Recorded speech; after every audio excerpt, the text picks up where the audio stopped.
right now. Eyewitness Sports. Good evening, I'm Brennan Miller with Eyewitness Sports. Tonight we take a look back at the weekend that was. Both the Utica Comets and Utica City FC in action with big games against not just divisional rivals, but against the teams that when they get together, you know, there'll just be a little more effort on both sides. Starting on Saturday with the hockey Comets, and that'll make sense in a minute or two. Almost 14 minutes into the game and the visitors break things open. Joe Carroll's 10th of the season, bar in. Then all the way in the third, score still 1-0. Utica answers it, but it takes the new guy, Eric Middendorf, backhand roofer, his first career AHL goal. We're tied up at 1 apiece.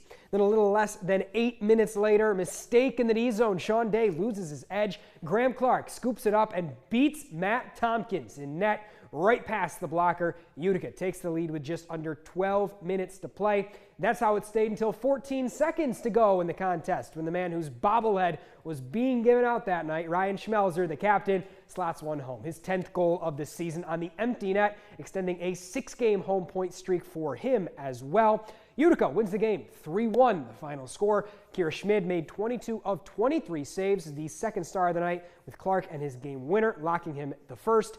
Utica now won their last 2 with points in 7 of their last 10.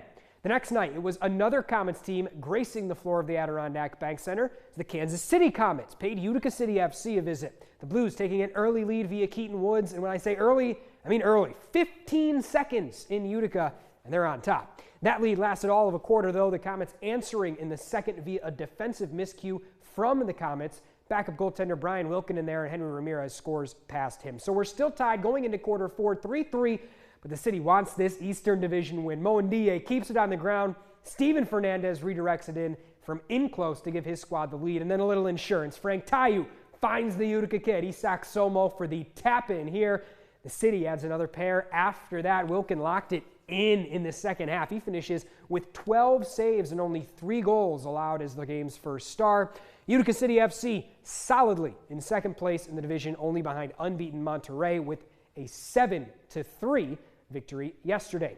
So those were the games among professional teams in Utica this weekend. Coming back to the high school level tonight, a pair of massive girls volleyball contests, one in the Tri-Valley League, one in the Center State Conference. We've got both of those games, so let's take a look at how they turned out. Starting in New Hartford, the Spartans hosting the Blue Devils of Camden. The teams a combined 28-3 over their years so far. Someone going to be picking up another loss tonight, though. First set, and the Spartans are rolling right out of the gate. Elise Cordo ends up with the ball on the outside, rips it off the dig attempt cross court. She finished with a team and game-high 18 kills. Also leading another category that we're going to talk about later.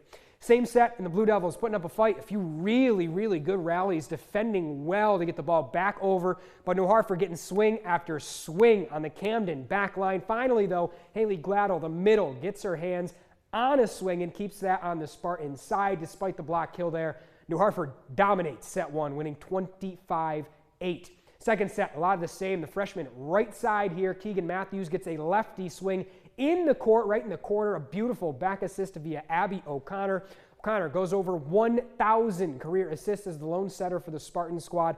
She finishes with 34 in the game along with 4 aces. Another accomplishment for her teammate, Elise Cordo, who goes over 500 digs in her career as well. Spartans win in 3, 25-8, 25-7, 25-16.